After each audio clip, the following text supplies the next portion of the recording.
ما شاء الله لا حول ولا قوة إلا بالله العلي العظيم. رب اشرح لي صدري ويسر لي أمري واحلل عقدة من لساني يفقهوا قولي. أعوذ بالله من الشيطان الرجيم. بسم الله الرحمن الرحيم. الحمد لله رب العالمين. الصلاة والسلام على أشرف الأنبياء والمرسلين.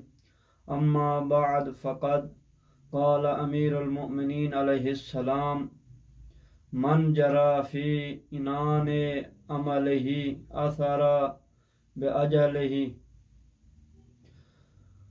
سامعین محترم، انشاءاللہ آپ خیریت سے ہوں گے، اور دعا ہے کہ خالق کائنات آپ تمام لوگوں کو ہر مشکل مصیبت، ہر مشکل گھڑی سے محفوظ فرمائے، اور جو بے اولاد ہیں ان کو اولاد نرینہ عطا فرمائے، جو مومنین مریض ہیں ان کو شفاء کلی عنایت فرمائے، اور جو مومنین و مومنات پریشان حال ہیں ان کی پریشانیوں کو دور فرمائے، اور جو مومنین مقروض ہیں ان کے قرض غیبت سے عطا فرمائے، اور جن مومنین آرزو رکھتے ہیں حج و زیارات کے لیے ان کی آرزو کو پورا فرمائے، اور جس مقصد کے لیے آرزو رکھتے ہیں ان کی مقصد پورا فرمائے، امام زمان کا جلد ظہور فرمائے۔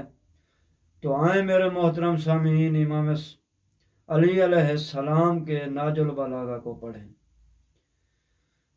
ان حکمات کو پڑھیں، ان حکمت کو پڑھیں، ان کلمات کثار کو پڑھیں جو مولا امیر المومنین کے فصاحت اور بلاغت کے ساتھ بھرے ہوئے ہیں۔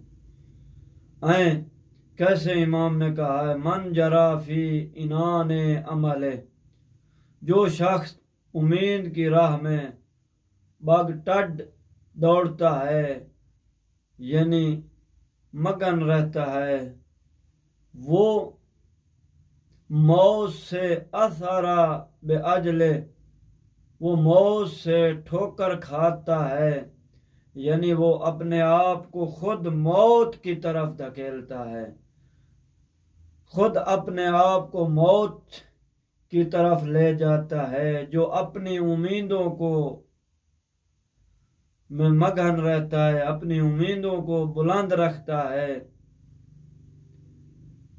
اور دوسرے کلمات کثار میں بیان فرمایا: اکیلو ذوی المروات آثاراتہم فما یؤثر منہم آثر الا وجد اللہ بیدہ یرفعہ۔